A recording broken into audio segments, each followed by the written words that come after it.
श्री कृष्णा। राधे राधे। आज आप लोग सुनेंगे सोमवार व्रत की कथा। बहुत समय पहले की बात है। किसी नगर में एक साहूकार रहता था। उसका घर धन धान्य व सभी सुख सुविधाओं से भरा हुआ था। बस कमी थी तो एक संतान थी। संतान पाने के लिए साहूकार हर सोमवार को उपवास रखता था और शिव मंदिर जाकर पूरी आस्था से शिव पार्वती की पूजा अर्चना करता था। उसकी अटूट भक्ति से माँ पार्वती प्रसन्न हुई और भगवान शिव से निवेदन करने लगी, हे स्वामी, आप तो अपने भक्त की पुकार शीघ्र सुन लेते हैं।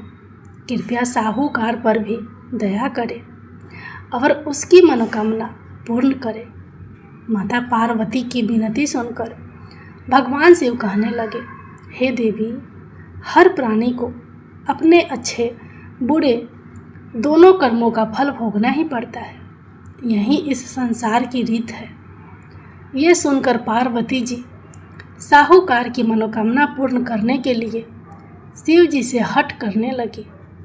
बहुत समझाने पर भी जब माता पार्वती न मानी तो शंकर भगवान ने साहूकार को संतान प्राप्ति का वरदान दिया, किंतु उन्होंने कहा कि ये बालक अल्प आयु होगा, मात्र 12 वर्ष तक ही जीवित रह सकेगा। उधर साहूकार भगवान शिव और माता पार्वती की बातें सुन चुका था, इसलिए उसे संतान प्राप्ति का वरदान पाने के बाद भी कोई प्रसन्नता न हुई, किंतु वो अब भी पहले की ही तरह पूरी श्रद्धा से भगवान भोले शंकर का आराधना करता रहा। वरदान पाने की कुछ ही समय बाद साहूकार की पत्नी गर्भवती हुई और 9 महीने बाद एक सुंदर बालक को जन्म दिया। जब बालक 11 वर्ष का हुआ तो साहूकार ने उसके मामा को बुलाकर कहा कि इसे काशी पढ़ने के लिए ले जाओ। तुम लोग रास्ते में यज्ञ व दान पुण्य करते हुए जाना। ये कहकर साहूकार ने उसे खूब धन देकर विदा किया। इधर काशी प्रस्थान के बाद मामा भांजे एक गांव से गुजर रहे थे। वहां एक राजकुमारी का विवाह हो रहा था, परंतु राजकुमार एक आंख से काना था। तभी वर के पिता ने साहूकार के बेटे को देखा और उसके मामा से कहा, तुम अपना भांजा कुछ समय के लिए हमें दे दो, विवाह संपन्न हो जाए उसके बाद ले जाना। राजकुमार के पिता ने दोनों को खूब धन दिया और इस प्रकार साहूकार के बेटे के साथ राजकुमारी का विवाह संपन्न हो गया। साहूकार का पुत्र बड़े ही ईमानदार स्वभाव का था, इसलिए उसे जैसे ही अवसर मिला उसने राजकुमारी की चुन्नी पर लिखा कि तुम्हारा विवाह तो मेरे साथ हुआ है, किंतु जिस राजकुमार के साथ तुम्हें भेजा जाएगा वो एक आंख से काना है। जब राजकुमारी ने साहूकार की लिखी पढ़ी तो बोली, स्वामी, मैंने अग्नि को साक्षी मानकर आपके साथ फेरे लिए हैं। अब मैं आपके अलावा किसी और को अपना पति स्वीकार नहीं करूंगी। पति की बात सुनकर साहूकार के बेटे ने कहा, ऐसा मत कहो, मैं अल्प आयु हूँ। कुछ ही दिन में 12 वर्ष की आयु होते ही मेरी मृत्यु निश्चित है। लेकिन पत्नी ने कहा, जो भी मेरे भाग्य में लिखा होगा वो मुझे स्वीकार है। राजकुमारी ने ये बात अपने माता पिता को बताई। इस पर राजा बहुत क्रोधित हुए और उन्होंने अपनी पुत्री को उस राजकुमार के साथ विदा किए बिना ही बारात वापस लौटा दी। उधर साहूकार का बेटा व उसके मामा काशी पहुँचे। वहाँ जाकर दोनों ने कई यज्ञ अनुष्ठान किए और साहूकार के बेटे ने विद्या ग्रहण करना शुरू किया। जिस दिन बालक 12 वर्ष का हुआ उस दिन भी मामा भांजे दोनों यज्ञ करने जा रहे थे, किंतु अचानक साहूकार के बेटे का तबीयत बिगड़ने लगी। उसने अपने मामा से कहा, मामा, मेरी तबीयत कुछ ठीक नहीं लग रही है। ये सुनकर मामा ने उसे अंदर जाकर आराम करने को कहा। बालक अंदर जाकर आराम करने लगा, किंतु आज ही के दिन उसकी मृत्यु निश्चित थी। अतः कुछ ही समय में उसके प्राण निकल गए। भांजे की मृत्यु होने पर मामा विलाप करने लगे। संयोगवश उसी समय भोलेनाथ व पार्वती जी उसी रास्ते से जा रहे थे। माता पार्वती ने शिव जी से कहा, हे स्वामी, ये करुण स्वर किस ओर से आ रहा है? मुझसे ये सहन नहीं हो रहा है। कृपया आप इस व्यक्ति के कष्टों का निवारण करें।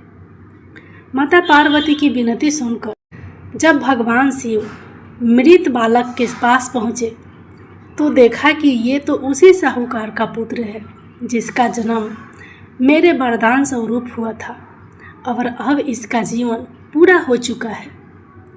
माता पार्वती दुखी होकर कहने लगी कि हे प्रभु, इस बालक को मृत देखकर इसके माता पिता वियोग में अपने प्राण त्याग देंगे, इसलिए कृपया आप मेरी विनती सुने और इस बालक को जीवन दान दें। पार्वती जी के निवेदन पर भोलेनाथ ने उस बालक को जीवन दान का वरदान दिया। शंकर जी के आशीर्वाद स्वरूप बालक फिर से जीवित हो गया। उसने अपनी शिक्षा पूरी की और अपने मामा के साथ नगर लौट पड़ा। दोनों चलते चलते उस नगर में पहुँचे जहाँ राजकुमारी के साथ बालक का विवाह हुआ था। वहाँ पहुंचकर उन्होंने एक यज्ञ का आयोजन किया जिसमें उस नगर के राजा यानी राजकुमारी के पिता भी शामिल हुए। उन्होंने साहूकार के बेटे को देखते ही पहचान लिया और महल में ले जाकर उसका खूब आदर सत्कार किया। इसके बाद राजा ने अपनी पुत्री को बालक के साथ विदा कर दिया। इधर साहूकार पति पत्नी कई दिनों से भूखे प्यासे रहकर बेटे के वापस आने की राह देख रहे थे। उन्होंने निश्चय किया था कि यदि उनके बेटे की मृत्यु हो जाएगी तो वो भी प्राण त्याग देंगे। लेकिन उसी रात भगवान भोलेनाथ साहूकार के सपने में आए और कहा, हे साहूकार, मैंने तेरे सोमवार के व्रत करने और व्रत कथा सुनने से प्रसन्न होकर तेरे पुत्र को पुनः जीवन दान दे दिया है। बेटे के जीवित होने का समाचार पाकर दंपति बहुत खुश हुए और भगवान शिव पार्वती को बारंबार प्रणाम किए। जय भोलेनाथ, जय माता पार्वती। अब आप लोग सुनिए एक बहुत ही सुंदर शिव पुराण की पावन कथा, भगवान शिव की कथा। एक बार वास्कल नामक गांव में बिंदुक नाम का ब्राह्मण रहता था। वह बड़ा दुरात्मा और महापापी था। उसकी स्त्री बहुत सुंदर थी, लेकिन वह कुमार्ग पर ही चलता था। उसकी पत्नी का नाम चंचुला था और वह सैदव धर्म के पालन में लगी रहती थी। इस तरह कुकर्म में लगे हुए उस ब्राह्मण के साथ उसे बहुत वर्ष बीत गए। अपने धर्म के नष्ट होने के डर से कभी भी अपने धर्म से विचलित नहीं हुई। लेकिन उसका पति तो दुराचारी था, इसलिए दुराचारी पति के आचरण से प्रभावित होकर वह स्त्री भी अपने ही पति की तरह दुराचारिणी हो गई। बहुत समय बीत जाने के बाद वह दूषित बुद्धि वाला दुष्ट ब्राह्मण समय के अनुसार मृत्यु को प्राप्त होकर नरक में चला गया। बहुत दिनों तक नरक के दुख भोग कर वह पापी एक भयंकर पिशाच हो गया। दूसरी तरफ उस दुराचारी पति की मृत्यु के पश्चात चंचुला बहुत समय तक अपने पुत्रों के साथ अपने घर में ही रहती। एक दिन ईश्वर कृपा से वह अपने भाई बंधुओं के साथ एक तीर्थ क्षेत्र में चली गई। तीर्थ यात्रियों के साथ उसने तीर्थ के जल में स्नान किया और अपने भाइयों के साथ इधर उधर घूमने लगी। वहाँ उसने एक देव मंदिर में एक ब्राह्मण को भगवान शिव की परम पवित्र और उत्तम पौराणिक कथा कहते हुए सुना। वह ब्राह्मण यह कह रहे थे कि जो स्त्रियां पर पुरुषों के साथ व्यभिचार करती है, यमराज के दूत उन्हें बहुत कष्ट देते हैं। ऐसा सुनकर चंचुला भय से कांपने लगी। उसने विचार किया कि उसने तो अपने पति के साथ बहुत पाप किए हैं, तो उसे भी उन पापों का दंड भोगना पड़ेगा। इसके बाद उसे चैन नहीं आया और उसने उस ब्राह्मण से विनती की कि हे प्रभु, मेरे ऊपर आप कृपा करें और मेरा उद्धार करें। मैं आपके प्रवचन सुनकर भय से कांप रही हूँ और इस संसार से मुझे वैराग हो रहा है। मैंने जीवन भर दुराचार किया है। ना जाने मेरे मरने के बाद मुझे कैसी कैसी घोर यातनाएं सहनी पड़ेगी। कौन मेरा साथ देगा? यमराज के उन भयंकर दूतों को मैं कैसे देख पाऊंगी? हे प्रभु, आप मेरा कल्याण करें। चंचुला के इन वचनों को सुनकर ब्राह्मण बोले, हे चंचुला, यह तो बड़े सौभाग्य की बात है कि भगवान शंकर की कृपा से शिव पुराण की कथा को सुनकर तुम्हारा मन समय पर ही सावधान हो गया। पश्चाताप ही पाप करने वाले पापियों के लिए सबसे बड़ा प्रायश्चित है। साधु संतों ने भी पश्चाताप को ही समस्त पापों का नाश करने वाला बताया है। पश्चाताप से ही पापों की शुद्धि होती है। जो पश्चाताप करता है वही समस्त भय से मुक्त होकर के निर्भय हो जाता है। इसलिए ब्राह्मण पत्नी, तुम विषयों से अपने मन को हटाओ और भक्ति भाव से भगवान शंकर की इस पावन कथा को सुनो। इस कथा को सुनने से तुम्हारे चित्त की शुद्धि होगी और तुम्हें मोक्ष की प्राप्ति हो जाएगी। ऐसा सुनने के बाद उस चंचुला ने शिव पुराण की कथा को सुनने की इच्छा से मन में उस ब्राह्मण देव की सेवा का संकल्प लिया और उन्हीं के साथ रहने लगी। उसके पश्चात शुद्ध बुद्धि वाले उस ब्राह्मण ने उस स्त्री यानी चंचुला को शिव पुराण की समस्त कथा सुनाई। तत्पश्चात समय का चक्र पूरा होने के बाद वो भक्ति, ज्ञान और वैराग्य से युक्त हुई चंचुला ने अपने शरीर को बिना किसी कष्ट के त्याग दिया। जैसे ही चंचुला ने अपने शरीर को त्यागा, भगवान शंकर का भेजा हुआ दिव्य विमान वहां पहुंच गया और भगवान शंकर के गणों ने चंचुला को उस विमान पर बिठाया और शिवलोक में ले गए। वह दिव्य रूप धारिणी दिव्य अंगना हो चुकी थी। चंचुला ने वहां साक्षात भगवान शंकर को देखा। उनके 5 मुख थे और हर मुख में उनकी 3 आंखें थी। मस्तक पर चंद्रमा सुशोभित हो रहा था। उन्होंने अपने बाईं ओर माता पार्वती को बिठा रखा था। उनका सारा शरीर भस्म से भासित था। शरीर पर श्वेत वस्त्र शोभा पा रहे थे।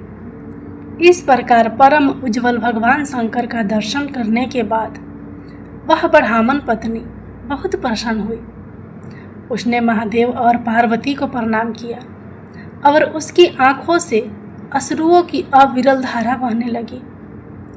संपूर्ण शरीर में रोमांच पैदा हो गया और माता पार्वती एवं भगवान शंकर ने बड़ी करुणा से उसे अपने पास बुलाया।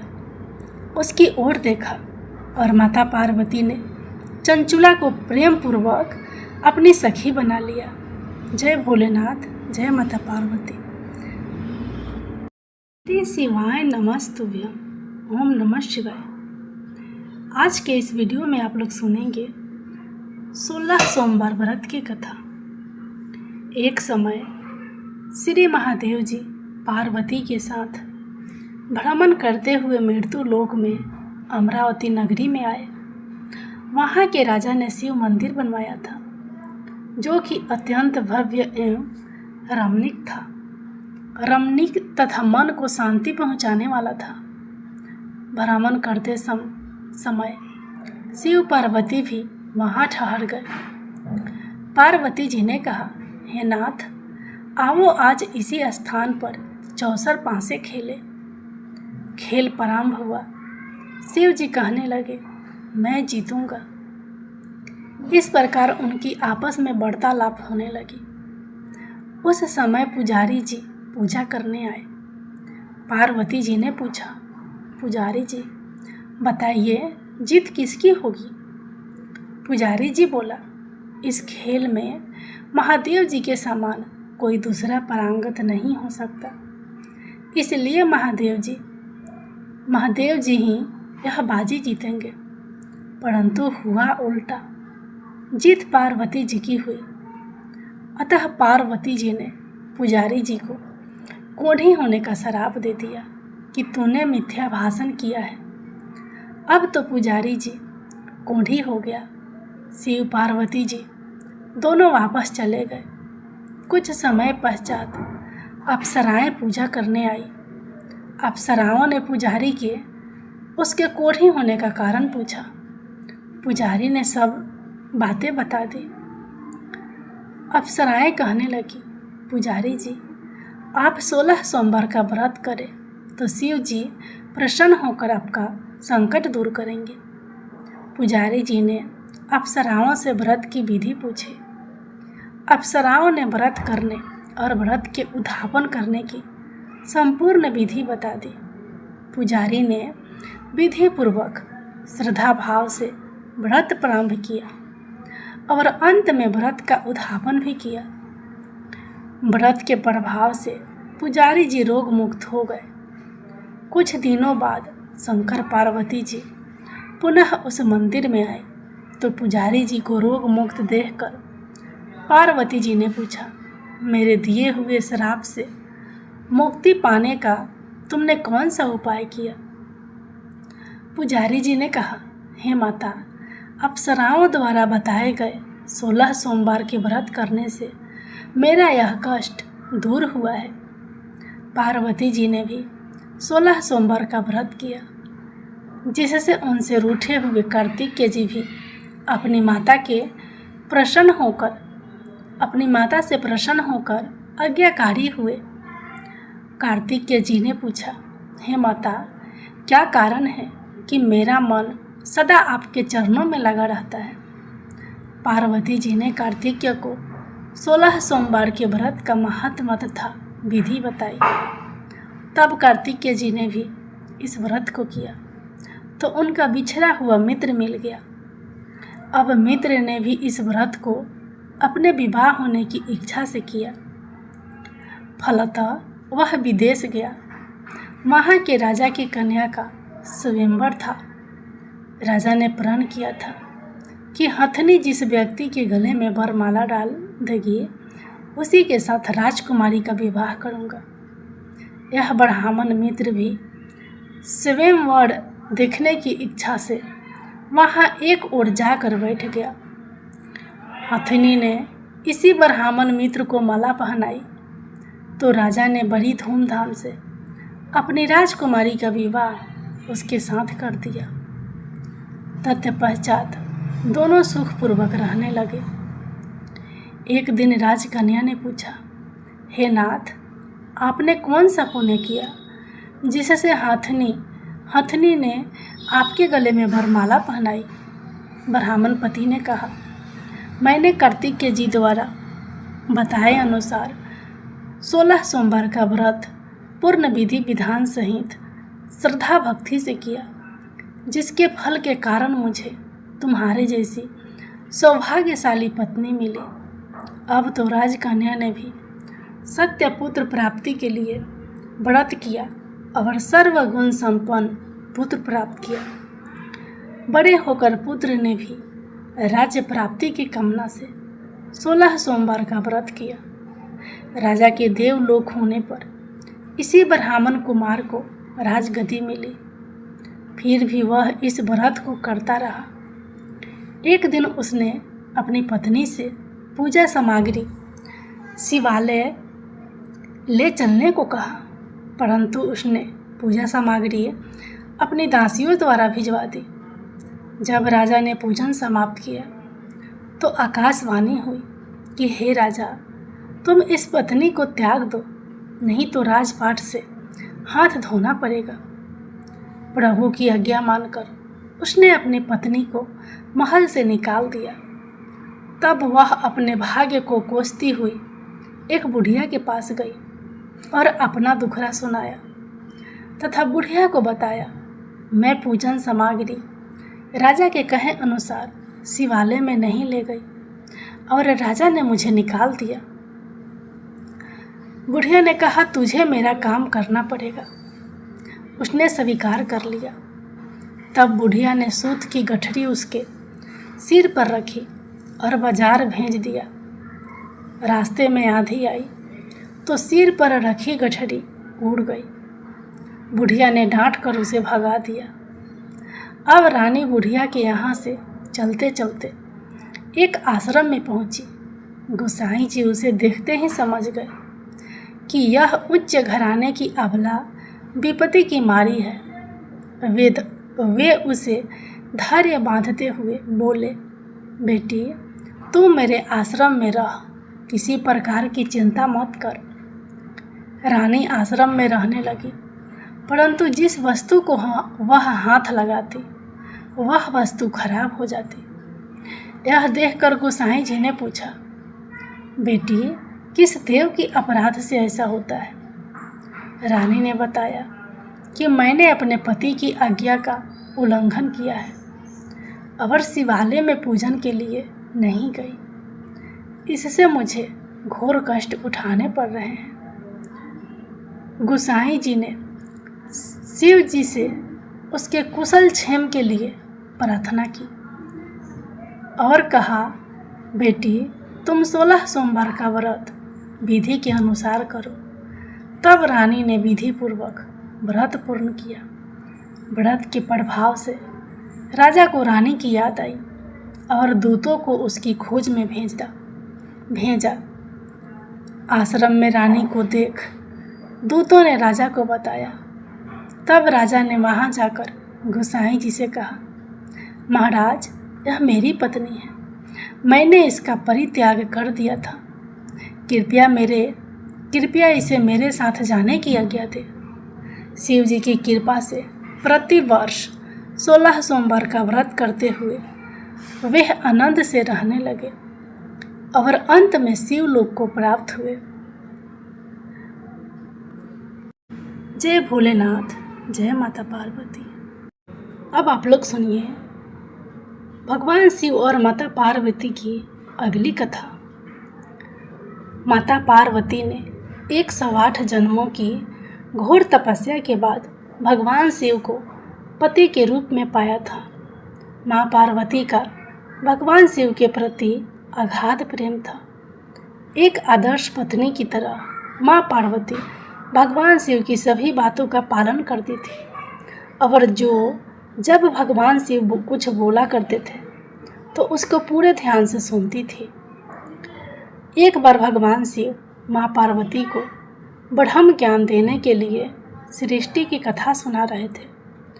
कथा सुनते सुनते माँ पार्वती किन्हीं दूसरे विचारों में खो गई। जैसे ही भगवान शिव को इस बात का एहसास हुआ कि माँ पार्वती उनकी बातों पर ध्यान नहीं दे रही है, तब उन्होंने माँ पार्वती से पूछा कि क्या आप मेरे द्वारा सुनाई जा रही कथा को सुन रही हैं?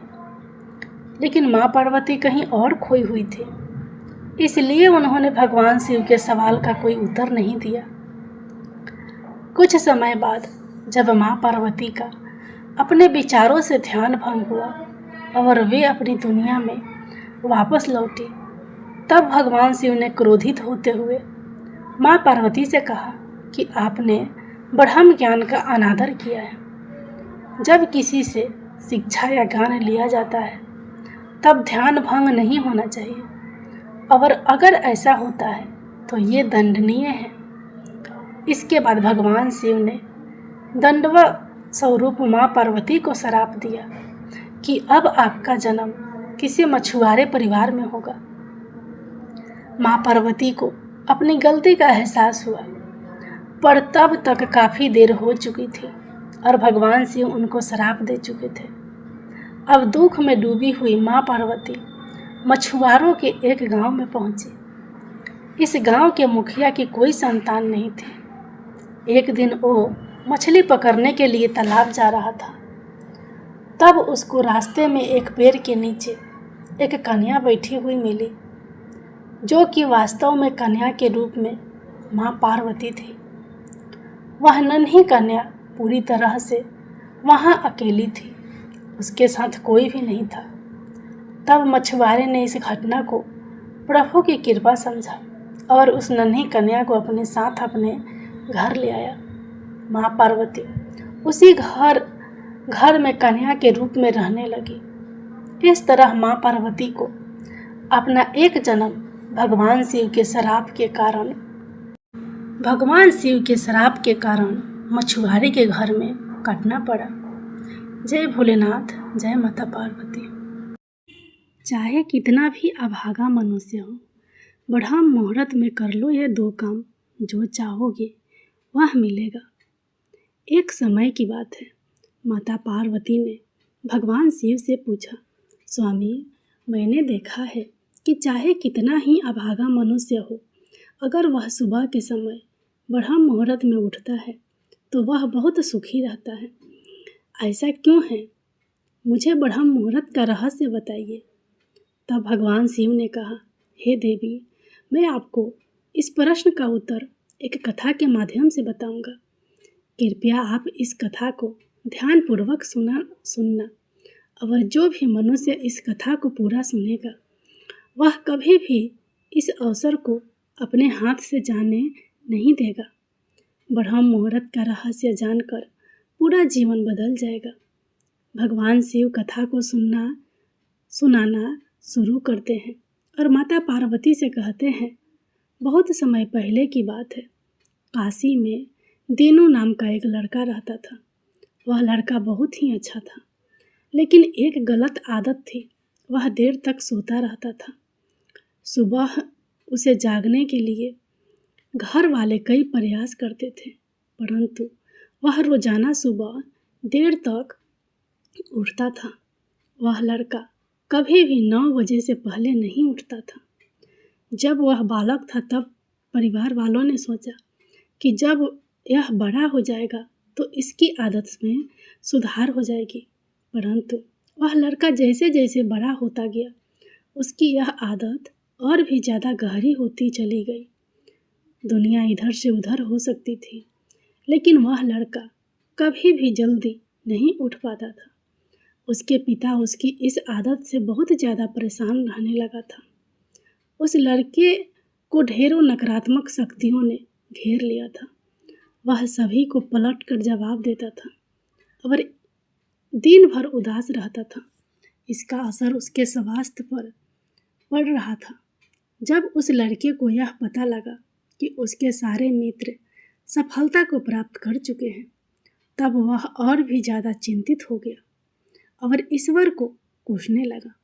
वह बार बार यही कहता था कि मेरी किस्मत ही खराब है, परंतु उसके पिता अच्छी तरह से जानते थे कि उस लड़के के असफल होने के पीछे क्या कारण है।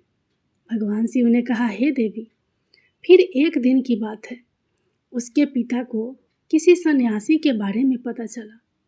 उसने तुरंत अपने बेटे की समस्या को लेकर उस सन्यासी के पास जाने का निर्णय लिया।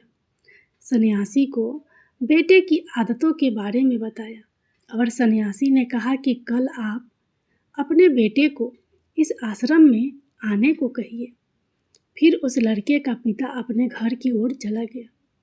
उसे पता था कि अगर वह सीधे तरीके से अपने बेटे को सन्यासी से मिलने के लिए कहेगा तो वह कभी तैयार नहीं होगा। उसने अपने बेटे को अपने पास बुलाया और कहा, तुम्हारे सारे मित्र जीवन में सफलता प्राप्त कर चुके हैं, क्या तुम सफल नहीं होना चाहते हो?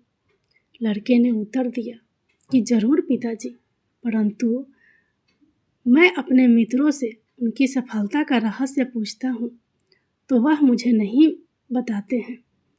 भगवान शिव ने कहा, देवी। फिर उसके पिता ने कहा कि मुझे यह रहस्य पता चल गया है कि वह सभी क्यों सफल होते जा रहे हैं।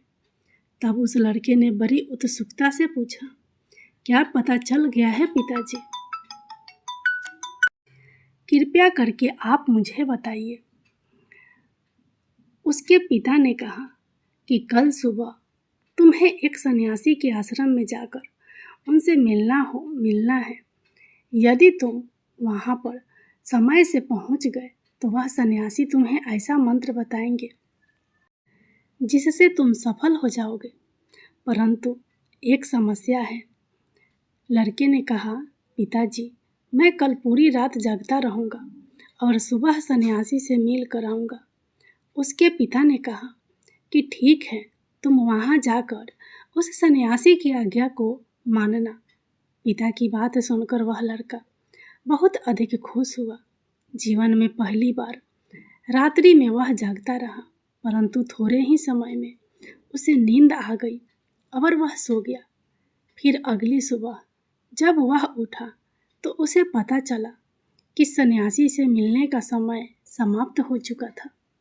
उसके पिता ने लड़के की तरफ देखा और कहा कि तुम जीवन में कभी सफल नहीं हो पाओगे, जाओ और जाकर सो जाओ। पिता की यह बात सुनकर उस लड़के को बहुत दुख हुआ। उसने मन ही मन स्वयं को चुनौती दी कि कल सुबह वह सन्यासी से मिलने अवश्य जाएगा। उसने अपने पैर में एक छोटा सा घाव बना लिया, जिससे दर्द के कारण उसे रात भर नींद नहीं आई। भगवान शिव ने कहा, हे देवी, यह ऐसा पहला अवसर था जब उसने अपने जीवन में पहली बार सूर्योदय देखा था। परंतु वह तुरंत ही तैयार होकर सन्यासी से मिलने के लिए चला गया। आज उसका अनुभव कुछ अलग ही था। वह बेहद शांत महसूस कर रहा था। चलते चलते वह लड़का जैसे ही सन्यासी के आश्रम में पहुंचा तो वहाँ पर उसने देखा कि सन्यासी और उसके सभी शिष्य ध्यान लगाकर बैठे हुए थे। भगवान शिव ने कहा, हे देवी। फिर जब ध्यान का समय समाप्त हुआ तब लड़का उस सन्यासी के पास पहुंचा और उन्हें प्रणाम करते हुए बोला कि आपके पास कोई ऐसा मंत्र है जिससे मैं सफल हो सकता हूँ। कृपया करके मुझे वह मंत्र बताइए। मैं भी अपने मित्रों के समान सफल होना चाहता हूँ और अच्छा जीवन जीना चाहता हूँ। भगवान शिव ने कहा, हे देवी। फिर सन्यासी मुस्कुराए और बोले, अच्छा तो तुम वही बालक हो। तुम्हारे पिताजी मुझसे मिलने आए थे और उन्होंने तुम्हारे विषय में मुझे सब कुछ बता दिया था। मैं तुम्हें वह मंत्र अवश्य बता देता, परंतु अब लड़के ने जैसे ही परंतु शब्द सुना तो लड़का घबरा गया। उसने पूछा, परंतु क्या गुरुदेव? तब सन्यासी बोला, मैं तुम्हें वह मंत्र बताऊंगा, परंतु अगले 21 दिनों तक तुम्हें मेरी आज्ञा माननी होगी। मैं तुम्हें वह मंत्र 21 दिनों के बाद बताऊंगा। तब तक मैं तुमसे जो भी कार्य कहूँगा तुम्हें वह करना होगा। यदि तुम असफल हुए या कार्य के बीच में तुम्हारा संकल्प टूट गया तो उस मंत्र का असर नहीं होगा। दृढ़ निश्चय के साथ उस लड़के ने कहा कि मुझे आपकी सारी आज्ञा स्वीकार है। मैं अगले 21 दिनों के लिए आपका दास हूँ। आप जो भी कहेंगे मैं वही कार्य करूँगा। मुझे केवल और केवल उस मंत्र के बारे में जानना है। भगवान शिव ने कहा, हे देवी। फिर सन्यासी ने उस लड़के से कहा कि ठीक है, कल से तुम्हारा कार्य शुरू होगा। तुम इसी आश्रम में निवास करोगे। वह लड़का आश्रम में निवास करने के लिए तैयार हो गया। सन्यासी ने कहा कि यहाँ रहते हुए तुम्हें ब्रह्म मुहूर्त में उठना होगा और दूसरे शिष्यों की तरह ध्यान और तप करना होगा। साथ ही आश्रम के कार्यों में भी सहायता करनी होगी। ध्यान रहे यह संकल्प टूटना नहीं चाहिए। भगवान शिव ने कहा, हे देवी, अब लड़का सन्यासी की बात से सहमत हो गया और अगले दिन से उसके कार्य के दिन की शुरुआत थी। इस बार उसने दृढ़ निश्चय किया, परंतु 1 सप्ताह बीतने के पश्चात ही उसका संकल्प टूट गया और वह 8वें दिन देर तक सोता रहा। जब वह नींद से जागा तो उसने कहा कि मुझसे कितनी बड़ी भूल हो गई है। वह रोते हुए सन्यासी के पास पहुंचा और कहने लगा कि हे गुरुदेव, मेरा संकल्प टूट गया, अब मैं जीवन में कभी सफल नहीं हो पाऊंगा। सन्यासी ने उसे समझाते हुए कहा कि एक बार फिर से शुरुआत करो, फिर से संकल्प करो। फिर लड़के ने सन्यासी से पूछा कि सुबह उठना इतना आवश्यक क्यों होता है और यहाँ पर सभी लोग इतनी जल्दी क्यों उठ जाते हैं। भगवान शिव ने कहा, हे देवी, तब सन्यासी ने लड़के को समझाते हुए कहा कि सुबह यानी ब्रह्म मुहूर्त में उठने के पीछे बहुत बड़ा विज्ञान छुपा हुआ है। लड़के ने कहा कि कृपया मुझे वह विज्ञान बताने की कृपा करें।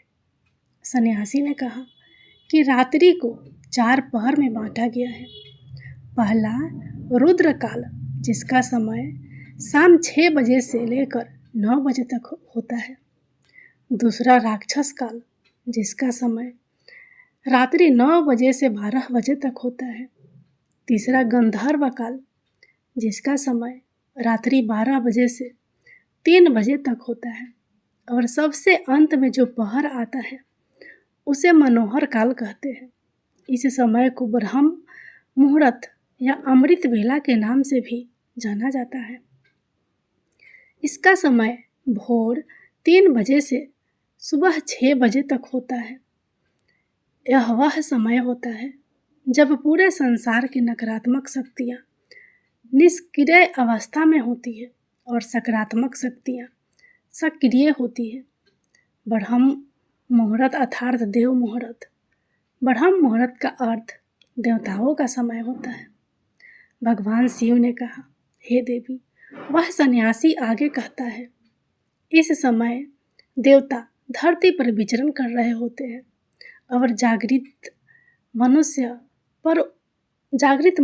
पर उनका बड़ा ही सकारात्मक प्रभाव पड़ता है। ब्रह्म मुहूर्त ऐसा समय होता है जिसमें मनुष्य का मस्तिष्क बिल्कुल खाली होता है, जिसमें किसी प्रकार के कोई विचार नहीं होते हैं। और जब इस समय व्यक्ति अपनी पुस्तक खोलकर पाठ का अध्ययन करते हैं तो उन्हें सब कुछ जल्दी जल्दी याद भी होता है और यह लंबे समय तक याद रहता है। यह ऐसा समय है जिसमें हम ज्ञान को समझने का प्रयास करते हैं।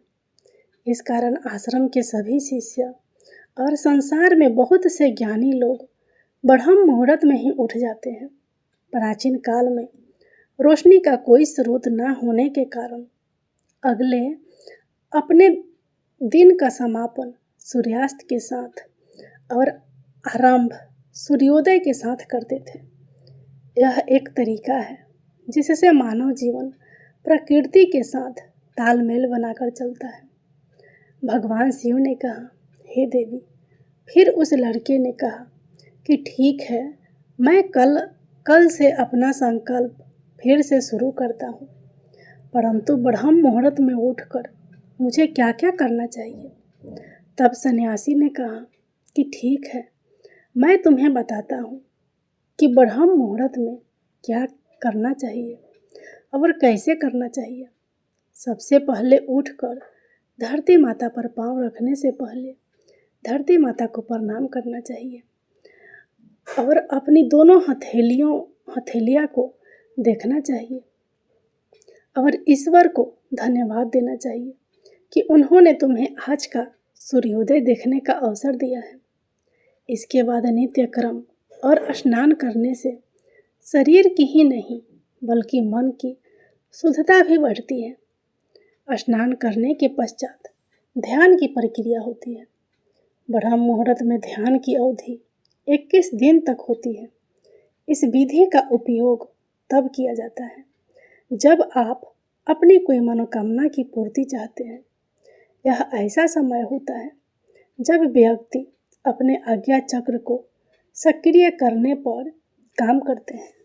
भगवान शिव ने कहा, हे देवी, आगे वह सन्यासी कहता है, आज्ञा चक्र दोनों भावों के बीच होता है। यह संकल्प का स्थान भी कहा जाता है। अगर इस चक्र पर ध्यान केंद्रित किया जाए और अपनी मनोकामना को बार बार दोहराया जाए तो मात्र 21 दिनों के भीतर वह मनोकामना पूरी हो जाती है। अगर आपके मन में कोई अधूरी मनोकामना है और आप उसे पूरी करना चाहते हैं, तब उसे सबसे पहले उस मनोकामना का स्पष्टीकरण कर ले। आपको क्या चाहिए, यह निर्णय अवश्य कर ले। इसके बाद ध्यान की विधि को शुरू करें। ब्रह्म मुहूर्त में स्नान के बाद एक ऐसा स्थान चुनें जहाँ पर वायु का प्रवेश हो। ध्यान में शुद्ध प्राण वायु का होना आवश्यक होता है। ध्यान की मुद्रा में रीढ़ की हड्डी सीधी होनी चाहिए, साथ ही गर्दन भी सीधी होनी चाहिए। सुखासन की अवस्था में दोनों हाथों को घुटनों पर रखकर आंखें बंद करके बैठ जाएं। हाथों की मुट्ठी को बंद कर ले और 2-3 मिनट तक बिल्कुल शांत हो जाए। जब आपका शरीर स्थिर हो जाए और श्वास भी शांत हो जाए, तब उसके बाद अपना सारा ध्यान आज्ञा चक्र पर लगाए। इस दौरान लंबी गहरी सांस ले और सांस को रोक कर रखें। इस समय आप अपनी इच्छा को मन ही मन दोहराएं और अपने मन से इष्ट देव और देवी देवताओं और गुरुजनों की चिंतन करें। भगवान शिव ने कहा, हे देवी, उस सन्यासी ने कहा, जब सांस को रोकना कठिन हो जाए तब धीरे धीरे सांस को बाहर की ओर छोड़ो। सांस को नाक से भरे और मुख से बाहर छोड़े। इस प्रक्रिया को 3 से 4 बार प्रतिदिन दोहराएं। ऐसा प्रतिदिन करने से आपकी जो मनोकामना है वह अवचेतन मन तक अवश्य पहुंच जाएगी और इच्छा पूर्ति जल्दी होगी। आज्ञा चक्र सक्रिय होता है और हमारी आज्ञा को पूरा करता है। सांस को रोक कर रखने के दौरान शरीर में आपातकाल की स्थिति हो जाती है, जिससे कि आप बेकार की बातें सोचने और विचार करने से बचते हैं। ब्रह्म मुहूर्त के समय ईश्वर की विशेष कृपा होती है और कोई भी व्यक्ति अपनी मनोकामना को इस समय दोहराता है तो उसकी इच्छा जल्द से जल्द पूरी होती है। भगवान शिव ने कहा, हे देवी, इस प्रकार सन्यासी ने उस लड़के को ब्रह्म मुहूर्त का महत्व बताया। अगले 21 दिनों तक उस लड़के ने बड़े ही मन के साथ इस प्रक्रिया को अपनाया। अब वह बहुत ही ज़्यादा अनुशासित और शांत स्वभाव का बन चुका था। उस लड़के ने जैसे ही अपना संकल्प पूरा कर लिया, उसके बाद वह लड़का बड़े ही प्रसन्न भाव से सन्यासी के पास पहुंचा और कहने लगा, हे गुरुदेव, मैंने 21 दिनों का संकल्प पूरा कर लिया है। अब कृपया मुझे सफल होने का मंत्र बताइए। तब उस सन्यासी ने मुस्कुराते हुए कहा कि पिछले 21 दिनों से जो अभ्यास तुम करते हुए आ रहे हो, वही तुम्हारी सफलता का मंत्र है। जो व्यक्ति ब्रह्म मुहूर्त में उठकर ध्यान प्रक्रिया को सही से करते हैं, वह जीवन में कभी असफल नहीं हो सकते। तुम्हें ब्रह्म मुहूर्त का रहस्य पता चल चुका है। अब तुम इसे जीवन पर्याप्त करो। तुम्हें जीवन के लक्ष्य और सफलता दोनों प्राप्त होंगे। उस लड़के ने सन्यासी को धन्यवाद दिया और ब्रह्म मुहूर्त के नियमों का पालन जीवन प्रयत्न तक करने का वादा भी किया। भगवान शिव ने कहा, हे देवी, अब तो आपको पता चल गया होगा कि ब्रह्म मुहूर्त क्या होता है। तब माता पार्वती ने कहा, हे स्वामी, अब मुझे ब्रह्म मुहूर्त का संपूर्ण ज्ञान हो गया है। इतना कहकर माता पार्वती ने भगवान शिव को प्रणाम किया। जय भोलेनाथ, जय माता पार्वती।